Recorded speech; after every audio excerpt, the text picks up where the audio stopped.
כן, אני אדבר קצת עברית וקצת אנגלית, אני אערב את הכל ביחד. ככה לא ישמעו. אני אנהל את ההרצאה הזאת גם בעברית וגם באנגלית, אבל יש פה הרבה מושגים שזה יותר קל באנגלית. אז קודם כל, זה מאוד משמח אותי לראות בישראל תנועה כזו בכלל, כן? לא חשבתי שיש דבר כזה בארץ, כן? טוב, הרושם שלי היה תמיד שזו מדינה, פעם הייתה מאוד סוציאליסטית, עכשיו זה סמי-סוציאליסטית, כן? אז חל איזשהו קידום. אני שמעתי קצת ביקורת נגד נתניהו, אני דווקא חושב שנתניהו הוא כן זז לקראת free market, וגם אתן לכם סיפור, אני גם שמעתי שנתניהו הזמין ממיזס אינסטיטוט כמה עותקים של Human Action, מיזס, שזה הישג די גדול, כי אין הרבה היום ראשי ממשלות בעולם שקראו את הספר של מיזס, אתם שמעתם מזה לודוויג פון מיזס, Human Action, כן? זה ספר מאוד רציני ומאוד חשוב. עכשיו, הפריימוורק שאני אציג לכם הוא מבוסס על החשיבה של לודוויג פון מיזס, קצת ממרי רוטברג, אתם תמצאו, בטח אתם שמעתם על השם הזה מרי רוטברג, וחלק גדול יהיה גם כן של אובג'קטיביזם, כי אני חושב שיש מאוד קירוב גדול בין מה שמיזס כתב, גם מה שרוזוולט כתב, ואיין רנד, יש מאוד שם הרבה דברים משותפים. למרות שאיין רנד לא ככה אהבה בימים האחרונים את רוזוולט, היא גירשה אותה אפילו, כן? אבל זה סיפור אחר, כן? עכשיו, אז אנחנו נתחיל עם הפריימוורק. קודם כל הפריימוורק, the overall framework that I'll discuss here, we're discussing individuals. And the whole idea of the Austrian School of Economics, and particularly Mises, is that individuals are guided by purposeful action. Everybody has certain purpose and he does everything for certain reason. Now you are here for certain purpose, right? You would like to get certain ideas, maybe from me, maybe from other colleagues, and that's really so. We all engage in purposeful activities. For instance, here we have a worker who works in a building site. He got certain purpose. He basically wants to earn. He needs to earn his living. Here, people are dining in restaurants, and again, there is certain reason why they are there, and that they're expressing a purposeful behavior. A person drives a car. There's again a purpose there, and a person walks in the street. He's not aimlessly walks, and even if it's aimlessly, it's still a purpose. He wants to walk aimlessly. Now, so basically, the whole framework of individual freedom, if you want, it's about means and ends. So economics is basically it's about means as such to accommodate unlimited amount of ends. We got unlimited amount of ends, but we got very scarce or scarcity of means. So the economic framework of the Austrian school or Ayn Rand school, if you want, it's means ends framework. Next, the important thing that to grasp, and this is very important because most mainstream economics today, which I call them, most of them are Keynesians or whatever religion you want to call them, they're all driven by a notion of demand, which you will hear also in Israel. The reason why we have recessions because there's not enough demand. People, for some reason, don't buy things all of a sudden. They become crazy. They don't buy. But nobody talks about production. Basically, the key for everything, the demand, is not an independent category as such. There's no such thing demand. First of all, you have to produce certain things. You have to produce something useful before you can demand. So you cannot demand without producing first. So first of all, we're dealing here with production, and only then you can demand. Without producing first, there's no such a thing demand, unless you want to engage in parasitism. Now, the other important concept in Austrian economics, or free market economics, if you wish, or Ayn Rand economics, is the importance of savings. Now, in the modern economics today, you would very little being said about savings, חיסכון. Nobody talks about it. If they talk about חיסכון or savings, they talk it in a very strange way. In fact, in most universities in Israel and elsewhere, also including Harvard, they will teach you that saving it's okay maybe sometimes, but mostly it's bad. Why? Because savings is basically not spending. That's how they see it. And spending is really the driving force of the economy. That's how they tell you, right? And they will tell you that spending is almost 70% of the notion they call GDP, which is a crazy term, but that's really what they tell you all the time, right? And therefore they say if people save more, it's actually bad. It would be very bad for the economy. So if we are in so-called recession, God forbid you shouldn't save. But let's really discuss the concept of saving, the way a free market and Austrian economists are seeing this. First of all, we have here a baker. So baker has produced 10 loaves of bread. One loaf he eats for himself. That's what we call consumption. The other 9 are put aside, and this is what we call savings. You will see within a second how important saving is. And then we have a second guy here, a shoemaker. He has produced 2 pairs of shoes, one for himself. The other is saved. That's saving now. Now those 2 gentlemen now can engage in trade, and they can now trade. And what do they trade? The baker will exchange bread, and shoemaker will exchange shoes, right? And let us say that they have agreed on the terms: 9 loaves of bread per 1 pair of shoes, and that's really the rate of exchange they have agreed. And here we go to trade. A baker provides bread, and shoemaker provides shoes, and obviously if they have agreed to trade, they are satisfied. Now the importance of savings I'm presenting here. So now with the help of savings now, which you see here, 9 loaves of bread, a baker now can allocate this bread and fund with this bread. He can hire the services of a technician, which could improve or make the oven that he uses to bake bread much better, right? That's what we call infrastructure, investment in infrastructure. When we talk about investment in infrastructure, it means we have to allocate resources, real resources, and here real resources are bread that being produced by the baker himself, right? And these 9 loaves of bread provide what we call funding, real saving, the חיסכון ריאלי אמיתי. And these real savings will support the livelihood, the well-being of technicians and various individuals, which will be engaged in making the oven much better. And as a result of that, in the future, we'll have the baker will be able to produce much more bread and will be able also to consume more. So that's how we raise the living standard. So the important thing here, and that's what I would like to introduce here, concept called pool of funding. Pool of funding got nothing to do with money. It's got something to do with the final goods and services that we as human beings would like to have. Nice clothing, nice food, clothing, entertainment, good life. That's really what we call pool of funding, the real stuff. And this real stuff, as you can imagine, has to be produced. So now the so-called strength of the economy, which is again a silly concept, but nevertheless economists like to use it, conditioned to, we're saying, to the size of the pool of real funding. The larger the pool is, the greater the economy is going to be, the stronger the economy is going to be.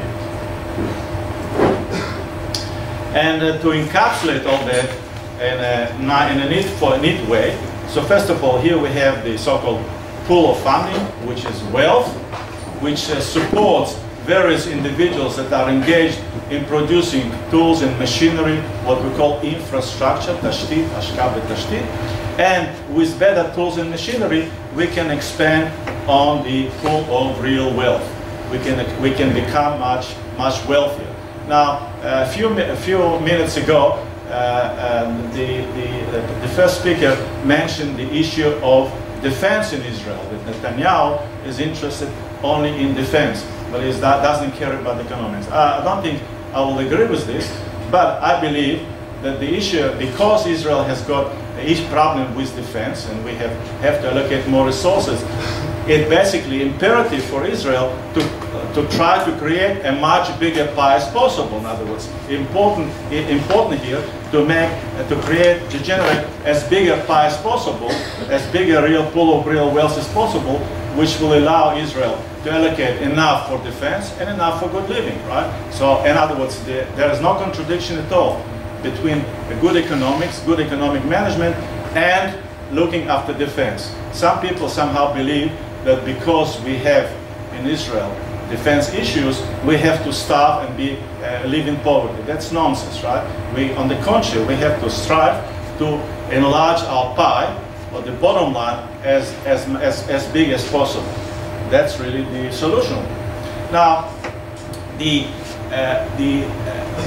I'll introduce you some very important concepts here, which many people believe they do know, but actually they don't.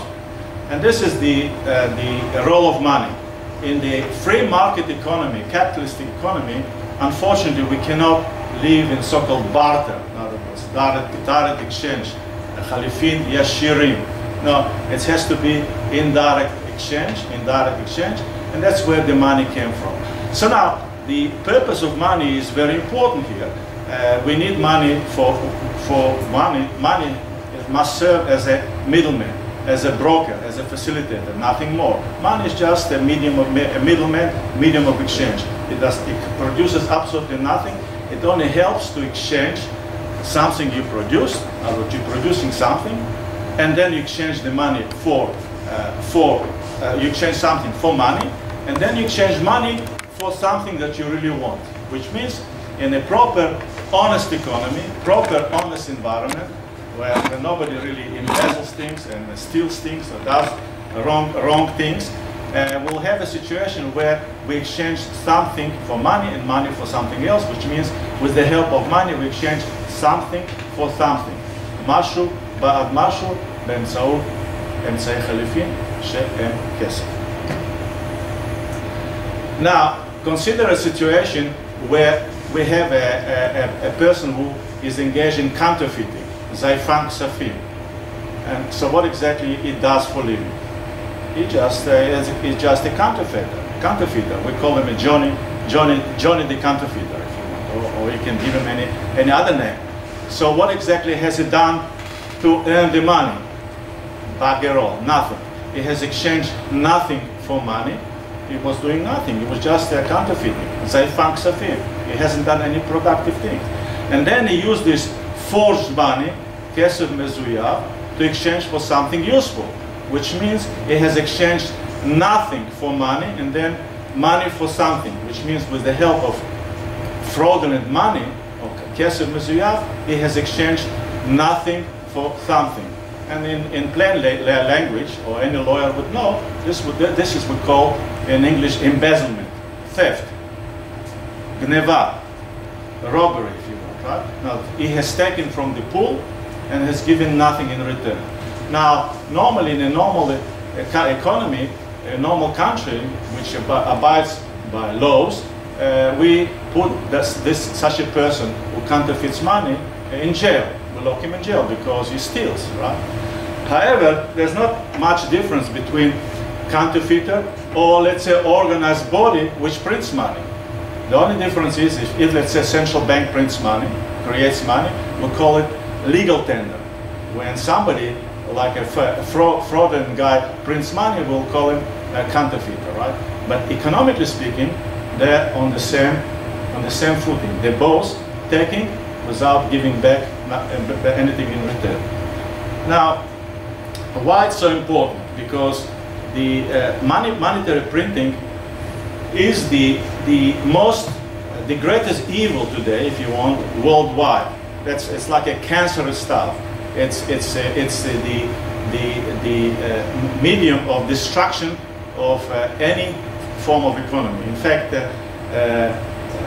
great economist, but unfortunately also famous communist, Lenin, said that in order to strangle the Western world, all you have to do is allow them to print a lot of money, and they will hang themselves with the rope of printing presses. And he was absolutely right, right? So now let's have a look at how printing presses or printing money creates the evil or the menace of boom-bust cycles. Boom-bust cycles, you probably heard this expression.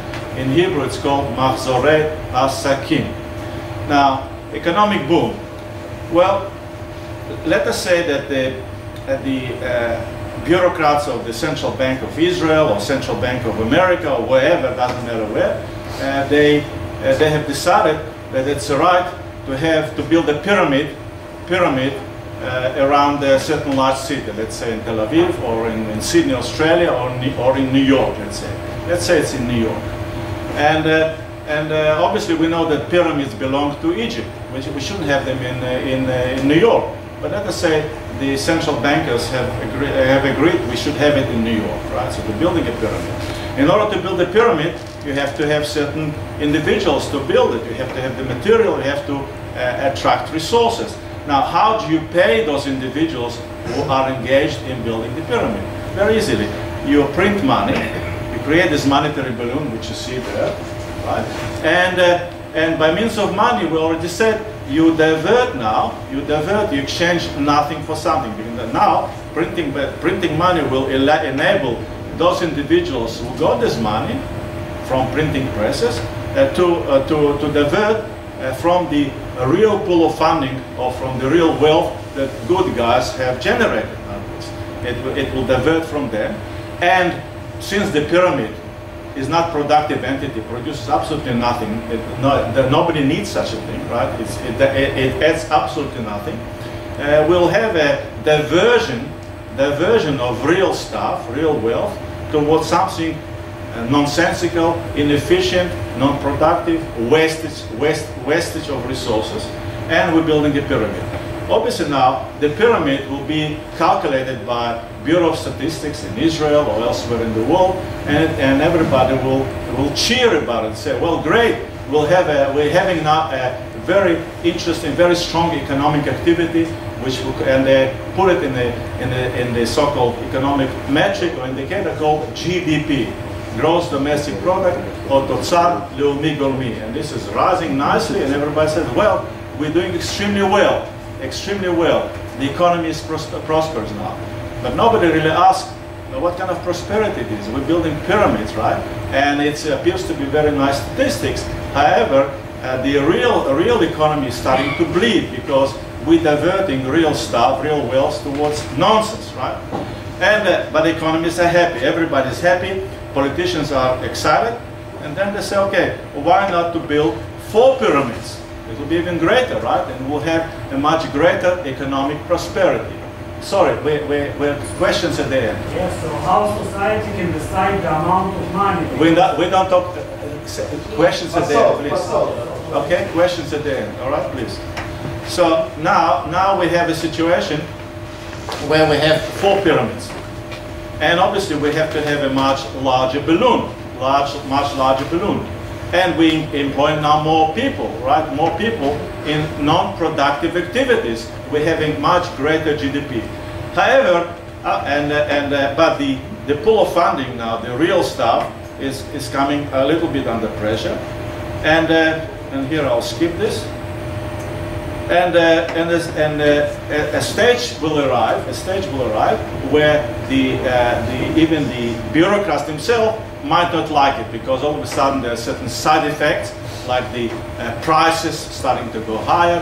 They will call it overheating, all sorts of crazy names. They will say things are a bit too hot, and we as essential bankers need to control the misguided behavior of individuals. That's what they're going to say. They will not blame it on themselves. They will blame it on various businesses. They'll say, well, businesses have overreacted. They have created too much friction, too much overheating, and we have to burst the bubble. And how they're bursting the bubble?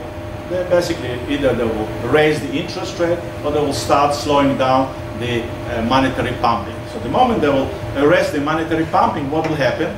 The diversion of real wealth from pool of funding from wealth creators towards various parasitic activities like building pyramids will slow down.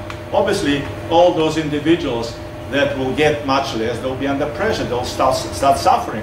Various projects which shouldn't be there will have to be arrested, right? And we'll have what we call recession. And everybody says, this is terrible, this is shocking. But after all, what we have here is not a recession as such. We have here recession of bubbles, of bad activities. We are squeezing all the parasitic activities, and we are providing now more breathing space towards wealth creators, towards those guys who are generating wealth. In other words, we're having here a situation where the parasitic activities are coming under pressure, whilst the good guys are benefiting. But this we call it actually a recession. In fact, this is not a recession. This is a breathing space, improvement, providing scope for wealth creators. And however, as normally as it happens, the central bankers, once they see that various activities are starting to fall apart, bubble activities, the bad activities, but nobody can really classify what's bad and what's good, because even in a good company you can have bubble activities, or the effect from money printing can infiltrate everywhere. Therefore, they're stepping back and pushing money again. However, we can have a situation where, as a result of the fact that they have overdone for many years, abused the whole free market system and abused the capitalistic system, the bottom line, the wealth creation or the pool of real funding begins to shrink. The bottom line shrinks. Now, remember that the bottom line, that's really what feeds everybody. Good guys and bad guys, everybody is fed from the so-called pool of funding which was generated by wealth creators. The moment the pool of funding starts to shrink, everybody's in trouble. Now, as a result of that, the central bank, if the central bank will continue to print more money, it will make things much worse, because this pool of funding will shrink further, and then we could end up in a massive unemployment, massive disaster, or what we call massive impoverishment. That's really what happened during Great Depression. The Great Depression was the manifestation of the bad policies prior to Great Depression. Prior to Great Depression, in America in particular, they were engaged in massive printing. And likewise, I'll show you this in a second, we're probably in a similar situation perhaps now in the world. So possibility for what we call depression is there. Now, one important term that I would like to discuss here, I skipped here before this chart. This is what we call deflation. A previous chart which showed rising monetary balloons, we call inflation, or you can look at in reverse, that's inflation. In other words, if you ask today, most economists, ask them what is inflation, they'll tell you it's rises in prices. This is incorrect. This is not a correct definition. If you go to the proper definition, you will find it in ancient old dictionaries from the 19th century. If you look at the Webster dictionary, for instance, it will tell you there, inflation is increases in money. That's all. So inflation, it's a printing press. That's what inflation is all about. Manifestation of inflation could be rising prices, not necessary always, not necessary. Now, I would like now to show you very quickly how all this related to the current world. Bear in mind that I was saying, and I made the strong emphasis on the importance of one evil activity, which is printing money. So it's probably will be correct to have a look how this printing presses, how they look today, how they behave today. And so if you pay attention to the American story, since the end of 2011, once it reached the peak, the American money supply on balance, the underlying trend has been on a declining trend. Prior to that, it had quite a strong increase. So based on this, just on this alone, we can say that various bubbles that were created over a long period of time currently are under pressure. And there are great chances now that America is heading for another economic bust.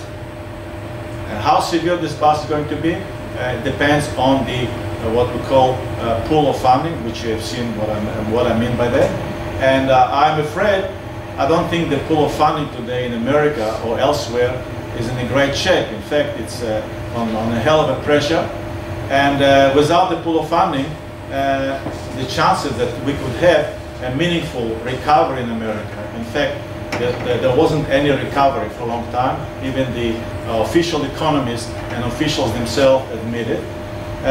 The chances that they're going to be there are almost nil, given the fact that they're aggressively engaged in various crazy policies, like keeping interest rate close to zero, like spending what they haven't got. The fiscal budget in America in particular, it's out of control. All the wars they're conducting, all the status type of policies, government intervention policies, it's a recipe, or continues to be a recipe for destruction. Now, if you look at the Fed's balance sheet, and that's very important animal to look at, that's virtually the printing presses of the Central Bank of America.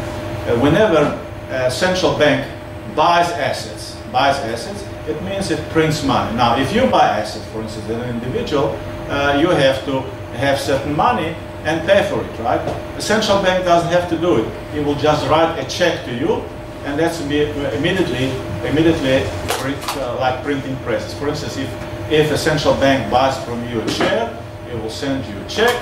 You can deposit this check into your bank account, and money supply will already increase by this amount.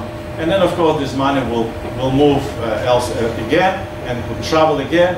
At the end, through various, I don't want to go through all the techniques, it could end up in a much greater amount. So bear in mind here that Mr. Bernanke, Ben Bernanke, what exactly he did. When we had this so-called, in 2008, the so-called crisis, which was the economic bust, which started by Mr. Greenspan, Alan Greenspan. Alan Greenspan created lowered interest rates to also close to zero, not exactly as Mr. Bernanke. And then he decided that it was far too aggressive for him and too much, and then he gradually started to raise interest rate. He said, I'll use it baby steps by 0.25%. And as a result, he burst the bubble that he has created. And so we had an economic bust. Mr. Bernanke claimed that he was a great student of Milton Friedman. You probably heard of this name. And Milton Friedman wrote an important book. He was saying that a Great Depression was caused by the fact that central banks wasn't quick enough in printing money. So if central bank would have printed in 1930s money at a faster pace, then we could have avoided a Great Depression. That's what Milton Friedman said. So Bernanke said, I'm a very good student. He was boasting that he is a great student of Milton Friedman. He is a great student of Great Depression. And he said, well, I will not allow Great Depression again. And therefore, in fact, when Milton Friedman had on his birthday of 90s, he came and said, on behalf of central bank, I would like to apologize for our mistakes to you, Mr. Friedman. And of course, Mr. Friedman passed a few years later, but then once this crisis emerged, Bernanke said, okay, I will not allow Great Depression, and started to print like as if there is no tomorrow. And so at one stage, he pumped money close to 150% year on year. Can you imagine? You know, the balance sheet of the Fed, has risen from 800 million to over 2.7 billion in a very short period of time. And then it's surpassed, today it's surpassed already 4 trillion. So we're talking about gigantic numbers. And Mr. Bernanke said, well, when he was asked, do you print money? He said, no, we don't print money. We have an abnormal situation, he said, and abnormal situation requires abnormal crazy tools. Is there any justification, any logic behind it? Well, I don't know. We're experimenting. That's really what he was saying. It still claims, right, that he did something good. And but in fact, after printing at the pace of 180% or close to it, whatever, eventually they slowed it down a bit. And so they created massive boom and massive bust. Luckily for America, that all this money didn't filter into the system, because in any economic system or monetary system, it's not enough that central bank pumps. Banks also have to lend it. And banks in America, for various reasons, they didn't want to lend so much because they had a bad experience in the past. There were all the subprimes and all the stories. I don't want to go right now, but the lending by banks was really paralyzed, and that's really a great luck of America that all the money that Mr. Bernanke pumped didn't go through. Janet Yellen, the current chairman of the Fed, is not different from Bernanke. She still believes that we need to continue with monetary pumping, and we need to continue to keep interest rate artificially low at close to 0%, which is, of course, a recipe for disaster. Well, my prediction is that most likely America is probably heading for a recession, and could be quite a nasty one again. And in terms of price inflation, quite possible that we'll have quite visible decline in so-called prices.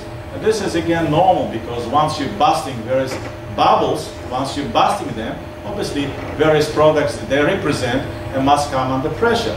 So there's nothing wrong, nothing bad. In fact, deflation or price deflation, it's a great stuff. It's a healing process. In the meantime, as I said, the Fed continues with a close to zero policy, and probably will continue until indefinite period of time.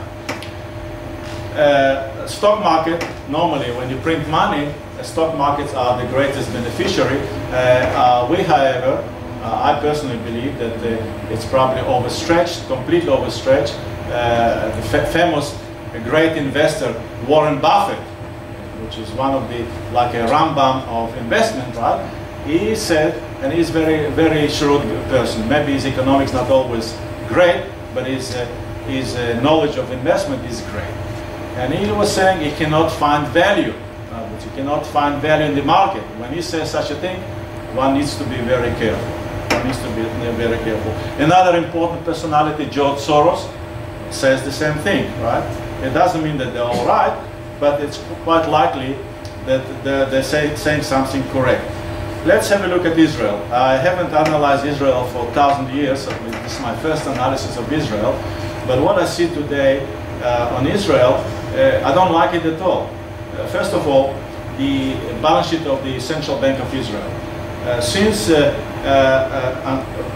by 2009, the great governor of Bank of Israel, that's what I've been told, Stanley Fischer, allowed the money supply to jump to 80% year on year. This is massive. This is massive. This is I would say borders on the lack of responsibility to print so much money. But again, he was aping. He's a great student, Mr. Bernanke. Mr. Bernanke was a student of Stanley Fischer, as you know, right? So Stanley Fischer, as a great teacher, had to show that he's doing the right things. And so they were engaged in massive printing. Afterwards, we had a quite significant deceleration. So in fact, the economic boom was set in motion during 2008, 2009, massive monetary printing. Important thing about money, that money, when it's injected, doesn't affect things immediately. It takes a while. It operates with a time lag. And this time lag could be quite prolonged. And that's why all of a sudden we see certain things which we can't understand where it came from. But if we look carefully, we can trace it. And it normally comes from printing presses. Now let's have a look at the money supply in Israel. That's our own measurement of money. So you can see that there was a massive increase until, as I said, after monetary printing by the Reserve Bank of Israel. By 2010, it's peaked, and thereafter we had a quite a significant deceleration. Now, I'm suggesting that this significant deceleration now is already setting in motion the economic bust. Already we see a lot of signs of busting activities in Israel in terms of official statistics even. Now, very few, I was sort of observing the debate on the high house prices in Israel, and I couldn't really make sense what all the experts were saying here. Because, and not I'm trying to be arrogant or whatever, right? I don't really try to debase them or whatever. I think they're very clever people. However, they are operating in a misguided paradigm. In other words, misguided paradigm. That's the biggest problem here. And first of all, nobody ever mentioned here, I haven't heard at least, the role of money in creating the so-called housing bubble in Israel. Now, so if you look at the house prices in Israel, it reached the bottom in 2009, and since then it's basically doubled, right? Doubled.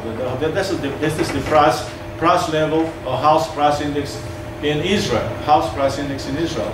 Now, this shouldn't be a surprise to anyone if you relate it to the previous massive pumping by Stanley Fischer and increase in money supply.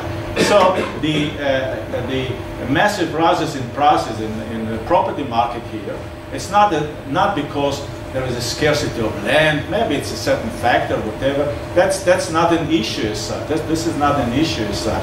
The issue here that there was a massive increases in monetary pumping, and so the whole bubble in the property market it's a creation of Stanley Fischer Central Bank. And Mrs. Whatever her name, Dr. Fluke, she continues with this policy, not at the same pace.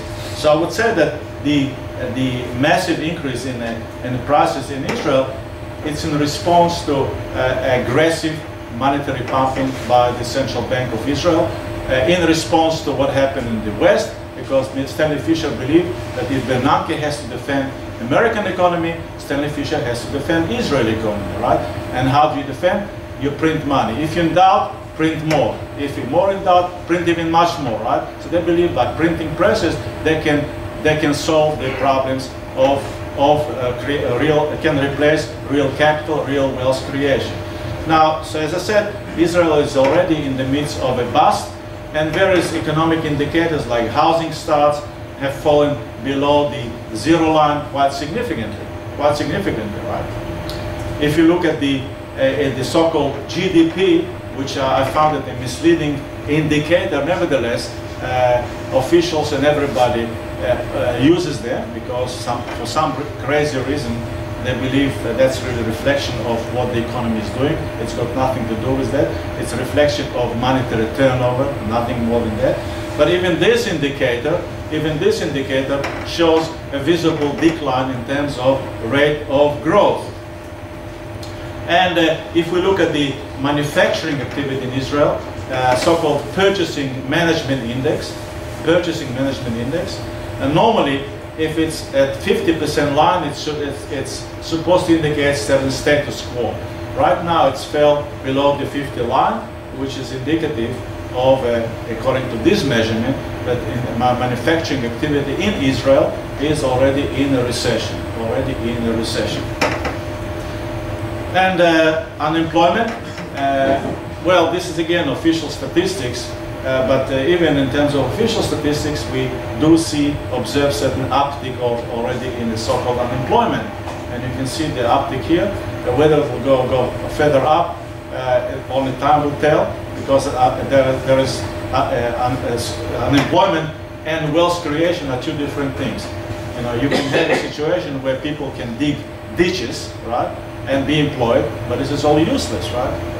You know, because we don't need so many holes in the ground, right? We need something productive. So we need to create productive work, right? Productive employment. And but that's not exactly how various governments are operating, because they need to solve the unemployment issue. And price inflation Currently, again, it has reached the final statistics we have, or I heard, it's close to 0 right now, which is again similar phenomenon as in the United States and other parts of the world. There is a so-called price deflation emerges. This is good because this is indicative of a cleansing, removal of impurity, removal of various bubbles, right? However, it is perceived as very bad by various economists, various politicians, because it's indicative of bad times for bubbles. And finally, Israeli interest rate policy, probably this policy of close to 0 will remain intact and will continue. And whoever interested in 10-year yields on a 10-year bond in Israel, they're also very low, slightly lower than in the United States of America. I haven't actually said too much about various other things, and I don't think it will be of great interest. All I can say that the industrial production in Israel most likely will see a further deceleration. Possibility for a nasty recession is there if the world economies were to follow bad recession, and they're already following in present. Then we could have difficult times here. So the question now is how one copes with all that. Rather than using central bank policies of printing money, keeping interest rate at 0, on the contrary, one needs to do the exact opposite. Don't print money, cut the government to the bone. When people talking about here about the taxes or the mass erech musaf 0 and all these things, I think the debate is incorrect from our perspective. Why? Because what the real tax is not the so-called tax as such. The real tax is the size of the government. The more government spends, the more it's going to take from you, right? Doesn't matter whether it'll take you from by means of direct taxes or various levies or various all sorts of things. But the government, you can be rest assured, will take it from you, right? So the only way to cope with all that is to try to create as big a pie as possible. When the pool of wealth is bigger, it's easier to accommodate needs of the government.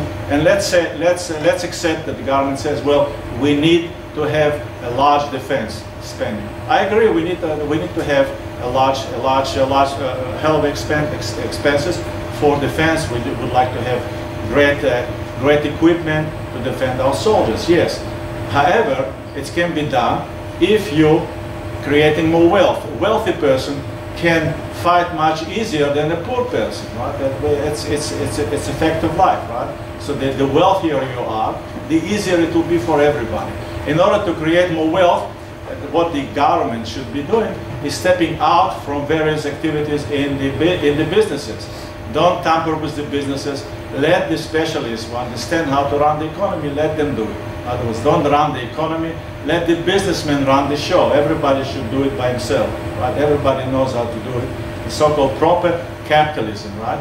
And all that the government needs to do is to protect law and order, protect the framework of our constitution here. But if Israel doesn't have proper constitution, chukah, whatever, right? That's really what the government should be doing.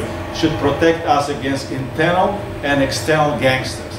But the government shouldn't interfere with how to run the businesses and how to run schools. All sorts of things has to be removed. And there should be, in addition to, I don't want to offend anyone, but should be proper separation between the so-called state and religion. I believe it should be separated, right? It has to be done. But everybody, if somebody wants to be religious, by all means, why not, right? And I personally, after reading Roy Barzilai, a great book about the objective Bible, that our Bible gives us a great foundation for objectivist thinking, right? It's the best. In fact, it's been misinterpreted, and I agree with Roy, for 1,000 years now, how we interpret this. Because the Bible tells us we have to value the life of human beings. That's the utmost, that's the highest of the highest. And in fact, everything which we're generating by means of our efforts, it's actually our. It should be protected in so-called individual rights, property rights. That's what the Bible is all about, right? So the property right, individual's right, and capitalism, it's been spelled out beautifully in the Bible, right? So all the misinterpretation of converting the Bible and on this in the name of Bible that we are and preaching socialism, it's totally anti-Bible. In fact, as Roy was said, it's paganism. It basically borders with pagans, and he's absolutely right? So our Bible is anti-pagans, right? It's in favor of John Locke, the greatest property rights person, right? The individual who actually based his ideas on Bible and such, right? And Isaac Newton, the same person, right? So all these great people been forgotten today, right? And so therefore, I'm not desperate about the future, how we can resolve the issues in Israel. In fact, it's very easy, right? We have to have smaller government, very small government. We should be engaged. The smaller the government is, the less resources been taken from the private sector. That's really the key. And don't close all the loopholes for creation of money. That's all. So if you don't print money, got smaller government, this country will be heaven, really a heaven on earth, right? And then it will be very easy for Israel to cope with all its enemies and provide for defense in the best possible way. Thank you very much.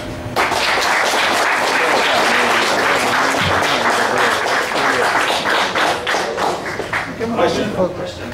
Sure. אתה יכול לשאול גם בעברית. טוב, בסדר. אז היית רוצה...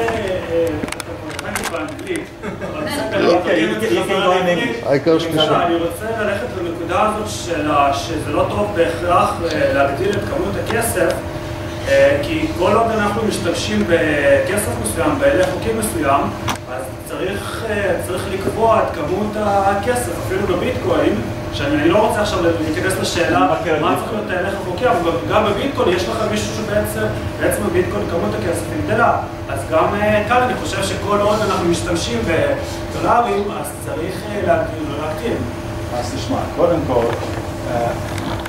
I'll say it in English. Yeah, go ahead. You're asking what's the optimum amount of money must be in the economy. No, what's the right amount of money should be? I don't think that we can, someone can determine this. Can determine this, right? Can determine this. Yeah. So look. So basically, if I rephrase your question again, you're saying, let's say, if the economy is expanding, you would say we need more money. Yes. No. Well, that's precisely the point. Absolutely not. In fact, again, when I said at the beginning, money is just a medium of exchange, which means it's just like a middleman. The only service it provides is to facilitate trade. It allows you to exchange something for something else. That's all, right? More money. I'm not interested in more money. I would like to have more purchasing power. Right? And the good example of purchasing power of money when it was rising, and Roy actually mentioned it in his book, which I can support it, was during the 19th century, the best period of proper capitalism, right, in the world, when money wasn't growing so much. In fact, the purchasing power of money was growing, and living standard was skyrocketing, right? Skyrocketing. In other words, every dollar was buying more and more and more. That's really what I want. I don't want really carrying more notes. I would like to have more purchasing power. And more purchasing power can only emerge if you don't print money. If you, let's say, on the gold standard. Gold standard was the best ideal standard. Why? Because first of all, the money was removed from the hands of politicians, right? It was proper market money, right? And nobody was printing money, right? And whatever amount of gold was mined, big portion of it went to jewelry, right? And so for the monetary purposes, the amount of gold was more or less fixed for indefinite period of time. And everybody was happy. Why? Because purchasing power of the same dollar was growing all the time, and you could allow yourself more and more and more. So I don't want to carry more notes and my wallet is blowing up. doesn't help to anyone. Look, in Israel we had hyperinflation. It helped anyone in 1980s? No. In Germany you had hyperinflation. It helped anyone? One more point. Yeah. Let's say that I think that if we all agree that government can print money, it will be okay, because let's say that the government will print money and build a building in Tel Aviv, but we all agree. So this building has a purpose. תגיד את זה בעברית מה שאתה רוצה להגיד. אתה פגעת לי, זה בסדר, אוקיי. לא הבנת אותך. אז אם אנחנו היינו כולנו מסכימים, בעצם נותנים לממשלה את הרשות להדפיס כסף, הממשלה הייתה בכסף הזה בונה משהו בתל אביב למשל, אז בעצם בשבילנו זה כן היה משרת את המטרה. את המטרה שלנו, כי אנחנו הסכמנו. זה לא אותו דבר כמו למשל שהממשלה הייתה מדפיסה כסף, ובעצם הכסף הזה היא הייתה משתמשת בו כדי לעשות משהו שאנחנו לא מסכימים. עכשיו, רגע, אתה רוצה לעשות משאל עם על כל הוצאה של הממשלה, תגיד לי. עכשיו, קודם כל, הדבר הכי אידיאלי זה שכל בן אדם בזמנו החופשי הוא יחליט איך הוא רוצה להוציא את הכסף. שוק זה מקום הכי דמוקרטי שיכול להיות. ואני, בזה שאני קונה ומוכר, אני כבר מצביע, אני לא צריך שאיזשהו ביורוקרט יחליט, יביא לי פה לאיזה רפרנטים או משהו. זה לא יעבוד אף פעם. אפשר נקודה שלישית פה אחרונה? בבקשה. אוקיי, אז נגיד, בוא ניקח דוגמה הכי קיצונית, יש לך 3 אנשים אני בודד, ויש לך בן אדם שיש לו 10 מטלי זהב. אוקיי, ויש לך עוד בן אדם שהוא רוצה, שיש לך 2 אנשים שרוצים לעשות עבודה כלשהי. אוקיי? עכשיו 2 אנשים רוצים 10 מטלי זהב על העבודה. כלומר, אין לך מספיק כסף כדי לשלם להם. אז אתה אומר, אז אתה בעצם, אתה יודע, אין לך בעיה כזה, תשמע, השוק יקבע בדיוק מה אפשר למכור ומה יהיה המחיר של זה. אנחנו מסכימים שיש מישהו שיכול להדפיס. תנסה לעשות זה שאלה, לא ויכוח. לא, זה בסדר, זה בסדר. שאלה במקום. אוקיי, אז אם למשל אני מסכים שהבנק המרכזי עכשיו ידפיס כסף בשבילי, עם הכסף הזה כולנו מסכימים, נגיד יש 12 אנשים שיש לנו בנק, כולנו מסכימים שהבנק יגדיל את כמות הכסף, ועם הכסף הזה הוא ישלם כדי בעצם לקרוא מוצרים נוספים. אבל אתה ראית מה שאני אראה לך, שאם אתה מדפיס כסף ואתה יוצר אקט של חליפין של כלום בעד משהו. זה הכל. ברגע שאתה רואה שזה something, nothing out of something, you give nothing and you get something in return, זה נקרא רמייה, זה נקרא stealing. זה הכל. תראה, איין רנד שאלה פשוטה, אם אתה קראת פעם, היא אמרה, זה לא משנה אם אתה שם טיפה poison בתוך drink, or a lot of poison, you're still poisoning the stuff, right? And so if you drink it, you'll die. That's all. And printing money, it's a poison. Yes, sir. אז העמדה שלך זה שאף אחד לא צריך להדפיס יותר כסף פעם? ודאי שלא. זה צריך להיות בידי שוק. השוק לפני אלפי שנים הגיע למסקנה, אנשים הגיעו, כן, שאמצעי חליפין הכי נכון, פעם אמצעי חליפין היו פרות, היו גם נשים, היה יין, כן, עבדים, אלה אמצעי חליפין, עד שלאט לאט זה הכל התאים את עצמו, והגענו לזהב ולכסף, כסף מתכתית, וזה היה אמצעי חליפין, ומי קבע את זה? שוק קבע את זה, אף אחד אחר לא קבע את זה, לא ביורוקרט, אבל איך הביורוקרטים נכנסו?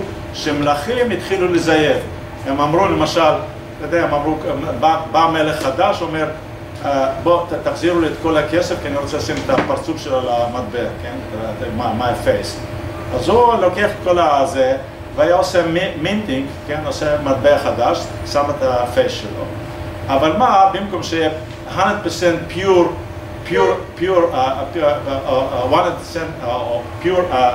gold, הוא כבר הוסיף שם איזשהו מטל אחר, כן? עשה דילול. ואת השאר הזהב הוא עשה עוד מטבע, וזה התחיל הזיוף, זה התחיל הרמייה. אבל עכשיו הטכנולוגיה, איך לזייף, התפתחה מאוד יפה, כשהתחילו להשתמש עם כסף, עם נייר. כן? נייר זה ממש עשה את העבודה קלה. אז בהתחלה הם כתבו, יהיה בקאפ של 100% גולד, ואחר כך אמרו, בשביל מה? נעשה בקאפ 80%, ואחר כך אמרו בכלל, זה הכל שטויות, לא צריכים שום בקע. אמרו לך שגולד זה מתכת ברברית, זה פרימיטיבי, כן, זה דבר לא נורמלי, זה בכלל לא טוב, צריכים משהו מודרני. paper, it's great, right? והיום אפילו אמרו, עזוב paper, יהיה electronic money, כן? electronic money is much easier. Yes, sir. Yeah. What are your thoughts on banking was privatized completely, and banks and organizations try to make private currencies? If they on fractional reserve banking that was done with the knowledge everybody knows it's fractional reserve, everyone knows that the bank has such and such amount of reserves of gold or silver, whatever they feel they won't have reserves of, and they write it's fractional reserve on the paper, and therefore it's done with 100% knowledge of everyone's involved. Look, you see, fractional reserve banking can only function when you have central banks. Without central bank, fractional reserve banking will not emerge even. Any bank which will try to cheat and lend beyond the capital base will go bankrupt, because all that will happen is a bank is issuing checks. Like, let's say you write a check and the other bank, somebody will have to clear it. Banks will overissue these checks. Will go under because he won't be able to honor his checks, and that will be bankruptcy. So the fear of bankruptcy will prevent fractional reserve banking. So in a free banking, in fact, it's a great start. But free banking can only exist if you don't have central banks. If you have central bank, it's not free banking, it's central bank banking, right? Because you have a large bank, central bank, and all the other banks are just branches of the central bank. That's all. And central bank in Israel, everywhere in the world, they're conducting so-called monetary policy, right? They every day they're managing what they call liquidity. In fact, they're printing money, right? And why? In order to prevent bankruptcies, that one bank will bankrupt another bank. That's all. Right? Oh, just one other question. What country in the world is based upon your philosophy doing the best as monetary policy? Well, first of all, any country which doesn't have central bank, it's a great country. And there's one country like that I know, Panama. Panama doesn't have central bank. So you know what? They didn't suffer any economic crisis today. Now, they have got problems with the fiscal policies. They still got large governments and doing all sorts of bureaucratic stuff, but they don't have central bank, which means that banks in Panama cannot engage in fractional reserve banking, although they linked somehow to dollar and the American central bank, but the commercial banks in Panama cannot engage in fractional reserve lending. Hong Kong used to be a place like that, not any longer. Yes? I'd like to ask again about the fractional reserves. I don't see the reason why you wouldn't want to go to a bank. Because the only problem with fractional reserve in free banking, let's say, society is in case of a bank crash, where you don't have the liquidity and people want to get their money, the bank can honor all those obligations. But as long as they, there's no bank rush, theoretically it's worth it. Especially if people come to a bank free knowing that, I'm taking a chance here, I'm going to this bank because it offers fractional reserve. I don't see why it wouldn't happen in free society. It might be stupid, but it can still happen. No, you see, obviously there'll be temptation. Some banks will try to steal. And somebody will try, there won't be a perfection, right? And somebody may try to abuse it. There could be even a collusion between banks, and they'll say, well, let's do it. But normally, you see, in a free market, there's a competition. Why should you go and help your competitor, whatever, right? So you will find that if the other bank cannot honor his checks, you will bankrupt him because it's your competitor. Simple as that. So the mere fact of check clearing will stop this whole story. So in a free market, proper free banking, it's highly unlikely that you will have a lot of abuses of fractional reserve banking. You might have it, yes. People are not angels, right? but it could be to a very marginal. Yeah. You had mentioned earlier on that government money printing is the same as counterfeit. Sorry? You had mentioned early on that government printing is similar to counterfeiting. Yeah. Okay, I mean, I have to take issue with that because a government issues legal tender. It determines what is legal tender, and it is empowered to do that. However, I would certainly agree with you. It's not a very good thing. But the thing is, what makes a government different from a counterfeiter is at least the government, whether in reality or whether it's just a promise, at least promises to back the currency. A counterfeiter never promises to back its currency. You finished?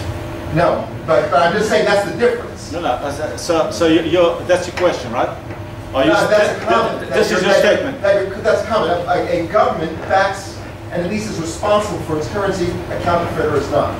Okay, so I would argue that both the government, what promise it can give you. If you bring $10 note or whatever, it will give you another $10 note. That's all what they promise. It will not give you more gold or whatever because it's unbacked. It's a fiat standard, yeah. And fiat standard it's a balloon. It's empty stuff.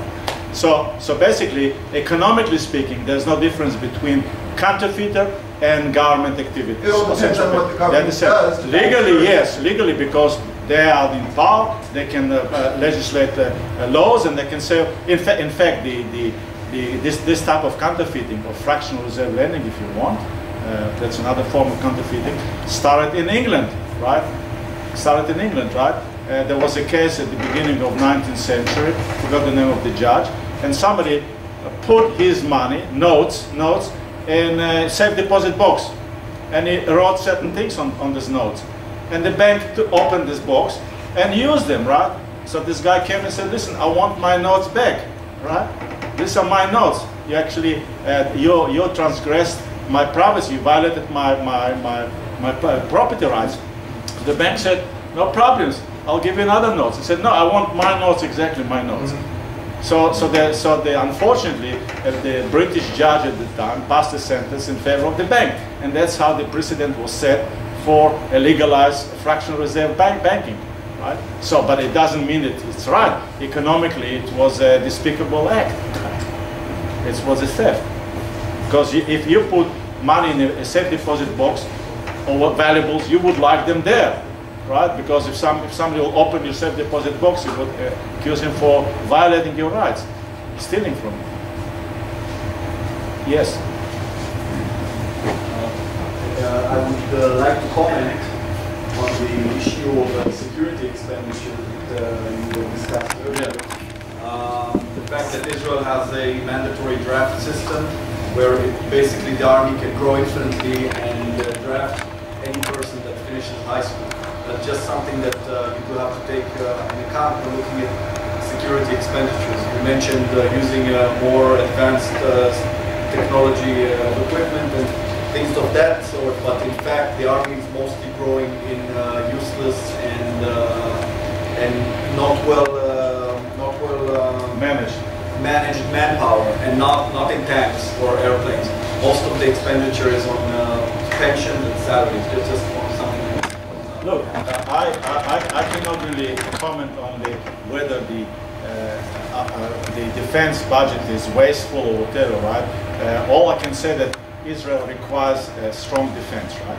Now, whether it can be achieved with a smaller budget or a much larger budget, that's another story altogether, right? So my point is, let us say that we will leave it in the hands of the defense minister or Mr. Netanyahu himself. But the best solution to all that, I'm arguing, is to enlarge the ability of the country to afford it, to absorb all that. And the only way to do is allow the free marketeers, entrepreneurs, businesses to grow the pie. Don't really abuse them. It's a good example could be, like if we lock the baker in a corner, beat him up, right? Steal his flour.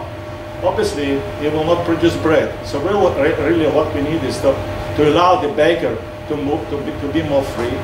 Don't steal his flour. Let him do what he thinks is right, and then we'll have more bread.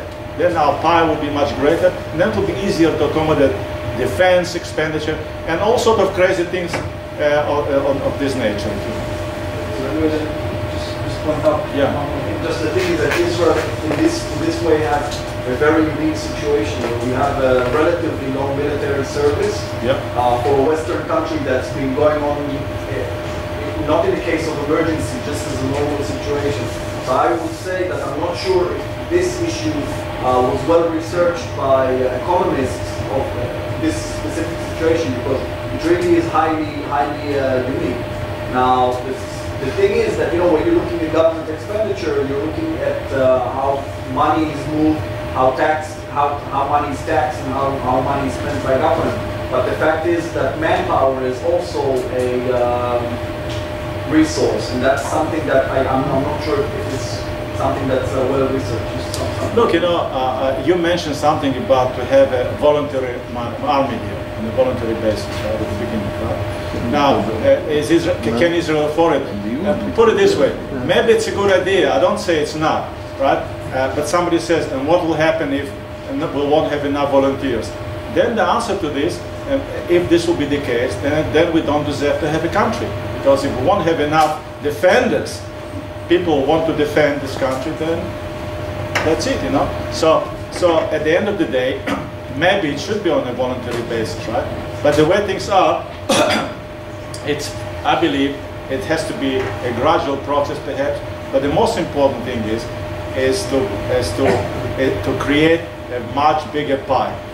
If you are wealthy, you can afford a lot of things, because wealth is might, right? And anybody who says poverty is might, he has to go to psychiatrist and check his brain, right? So I would say Israel has to apply all the means how to become more wealthier. That's all. Wealth, wealth, wealth. Nothing else. So I gather it's satisfied. Thanks a lot for having me here. Okay.